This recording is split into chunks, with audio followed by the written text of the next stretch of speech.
Tesla approaches at 30 miles per hour. You can't hear it. The pedestrian can't hear it. And that silence almost became a massive problem across America. Here's the engineering reason. A gas engine has hundreds of exploding parts. Pistons, crankshafts, exhausts, all making noise. A Tesla's electric motor, one spinning cylinder. Practically zero mechanical sound.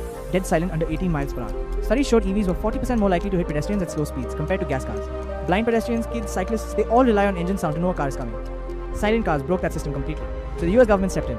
In 2019, the NHTSA passed the quiet car rule. Every electric vehicle must play an artificial sound below 18 miles per hour a day. Subscribe Inquiry. Next up, why Bugatti tires cost $42,000 a set and what's actually inside them. You are not ready for this one.